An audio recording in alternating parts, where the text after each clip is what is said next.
Bonjour Alexandre Stern, merci de répondre à nos questions. Vous vous définissez comme un créateur de miel. Pourrait-on déterminer ce nouveau métier comme à la croisée de l'œnologue et du nez du parfumeur? C'est vrai qu'il y a des analogies à la fois avec la parfumerie, avec l'œnologie. L'analogie avec l'œnologie, elle est très simple, c'est que finalement, on apporte l'art de l'assemblage, qui consiste à assembler différentes saveurs, dans le domaine du miel.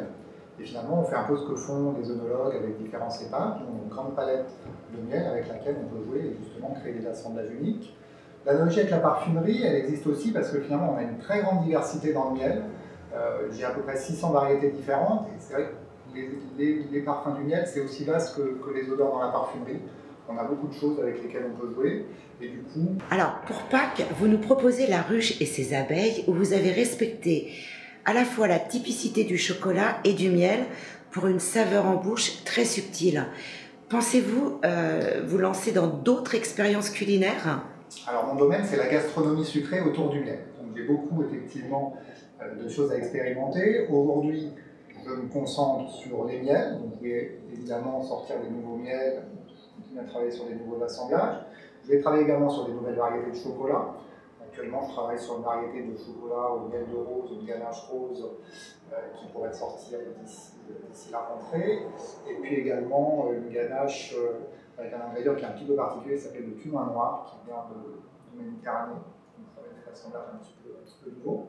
Sur les autres produits, pour l'instant, je n'ai pas de projet particulier. Mon rêve à terme, ce serait d'avoir ce qu'on pourrait appeler un petit peu un salon de miel, c'est-à-dire l'équivalent d'un salon de thé, où on pourrait vraiment vivre une expérience gastronomique autour du miel.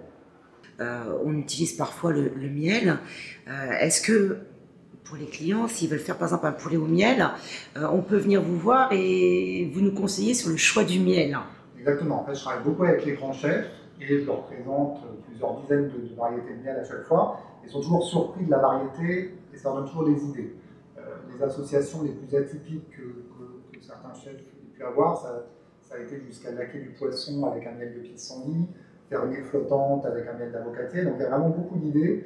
Et c'est vrai qu'en venant à la boutique, les gens peuvent découvrir et repartir avec des idées de recettes. Quels sont les miels qui ont une typicité très masculine? Sur nos différents assemblages, il y a vraiment un miel qui va être très masculin, ça va être le Black Forest. On est sur des saveurs très boisées, sur quelque chose qui en général plaît aux hommes. Après, on a également quelque chose qui est très recherché par les hommes au Moyen-Orient, qu'on vend beaucoup, qui est le miel de jujubier du Yémen, qui a des propriétés aphrodisiaques. Et du coup, c'est un miel que l'on vend beaucoup aux hommes de Méditerranée qui connaissent, principalement autour de l'Arabie Saoudite, du Yémen, du Qatar et de Dubaï. Mais c'est un miel qu'on devrait découvrir également en Europe. À quel univers de décoration associeriez-vous le miel à la rose? Alors, le miel à la rose, c'est un miel qui est très féminin. On va être sur un miel qui est très doux, très léger, avec vraiment une note de rose qui est très marquée. Donc, on va être dans un univers un petit peu autour des couleurs roses, des choses acidulées, avec sans doute de la tulle, des couleurs, des matériaux un peu vaporeux et des couleurs assez claires. Pour le miel des merveilles? Alors, le miel des merveilles, on peut imaginer quelque chose de beaucoup plus baroque, avec de l'or, avec des couleurs chaudes, peut-être du velours, parce qu'on est dans des saveurs beaucoup plus lourdes, beaucoup plus intenses, avec des saveurs qui rappellent un petit peu Noël, donc des choses un petit peu plus festives. Donc voilà, de l'or, du velours, du mauve, ce genre de coloris. Le Black Forest? Le Black Forest, moi je vois quelque chose d'assez masculin et en même temps assez épuré. Je vois bien du bois flotté avec un univers assez sombre, des éclairages assez minimalistes sur du bois flotté, des choses, pourquoi pas un petit peu d'art africain.